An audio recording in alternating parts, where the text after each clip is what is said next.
Okay, deficits and debt.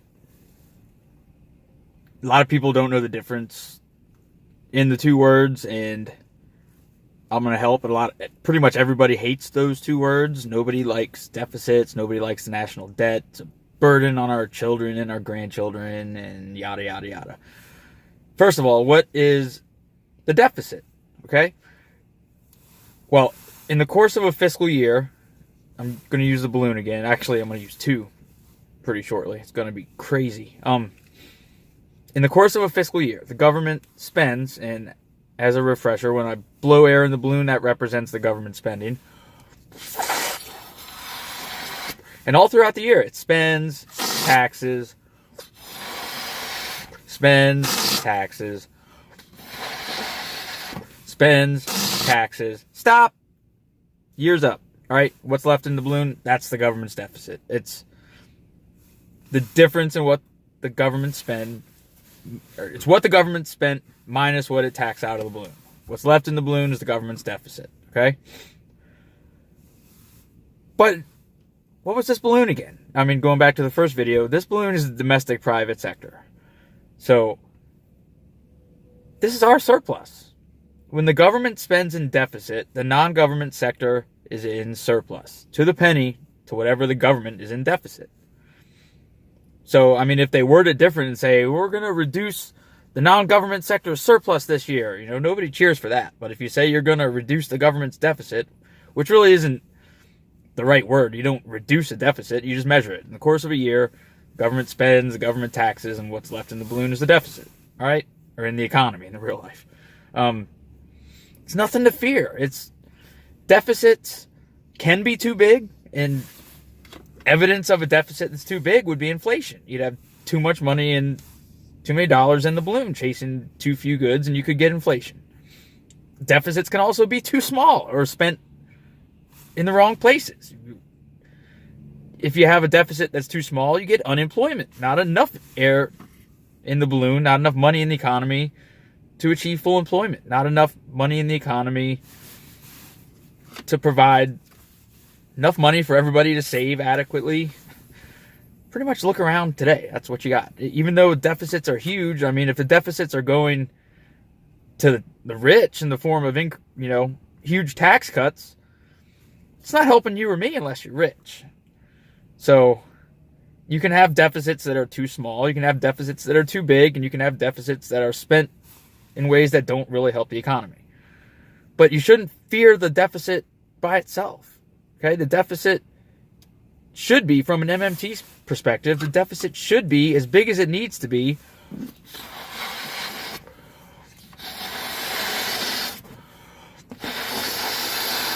should be better at doing this by now, at maintaining full employment. Full balloon equals full employment.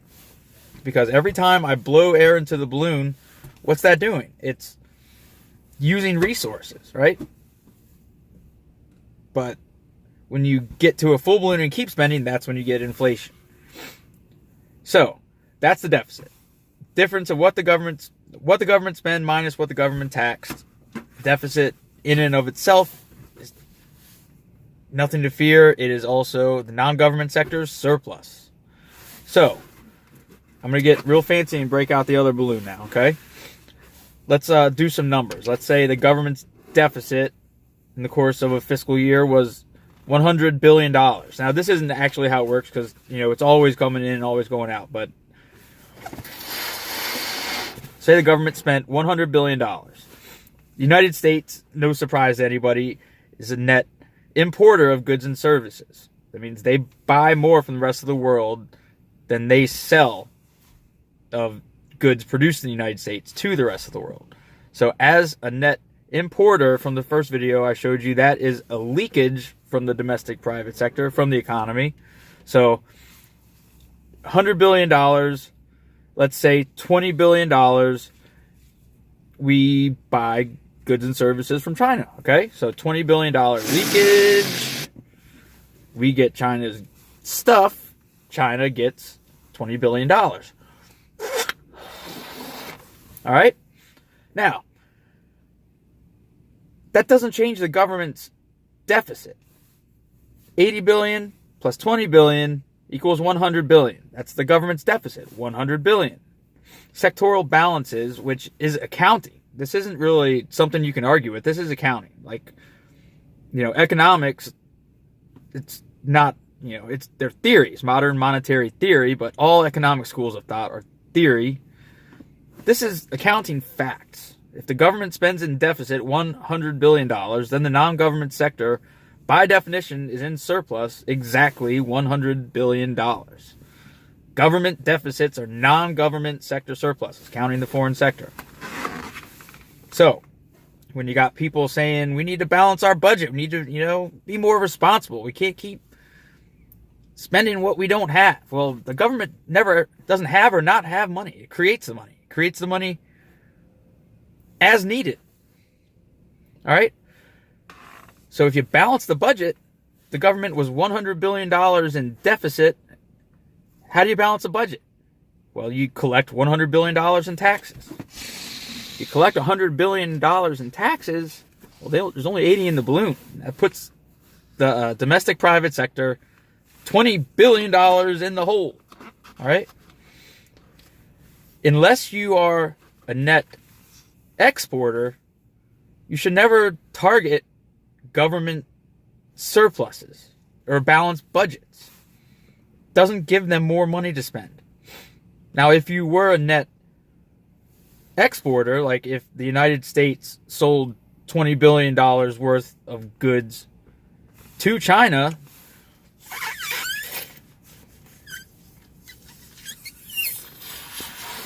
our balloon has had enough, sorry about that.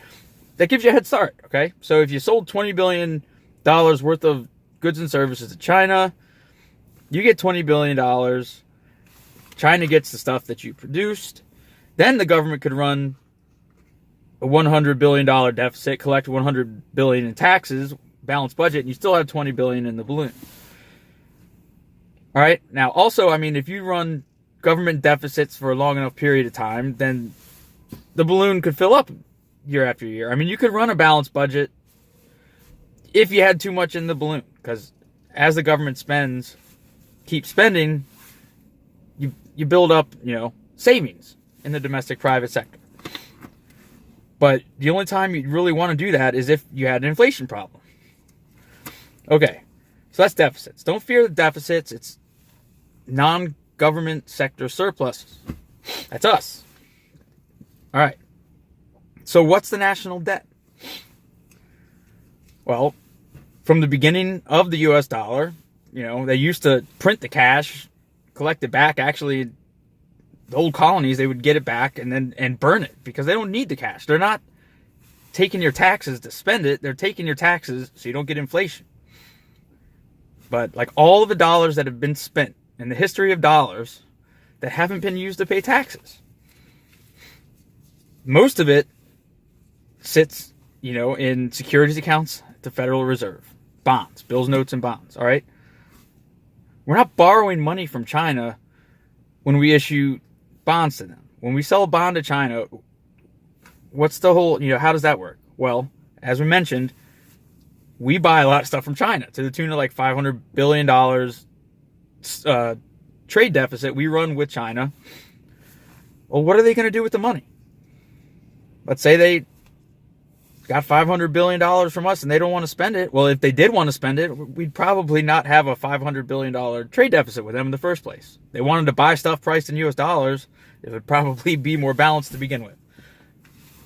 But they're going to want to save it so they can leave it in what's known as just called reserve accounts at the Fed, earning very little interest, or they could purchase treasury bond, let their money sit, acquire interest. When the bond matures, they get the principal plus the interest back.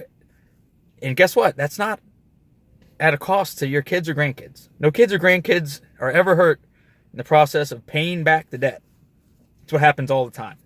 So when you say you want to pay back the national debt, that would be letting all the air out of the balloons, okay? In treasury bonds, reserve accounts, cash in your bank. So if you want to pay back the debt, send the money to me. I live in the D.C. area. I promise you I will take it to the Treasury. You can be I wouldn't. But you don't want to pay back the debt. The debt itself is nothing. It's the population of dollars. All right. Don't fret about the debt. Understand that deficits can be too big, and the evidence of a deficit that is too big is inflation. Understand that a deficit can be too small, and the evidence of that is unemployment. Understand that a deficit can be spent in the wrong place, as in tax cuts to the rich, which really don't do no good for the economy. But don't fear the words themselves. It's really not that big of a deal. And I will post some more resources on the debt and the deficit and why you really should stop focusing on the numbers themselves. You should focus on how the deficits are spent. All right, but that's it for now. All right.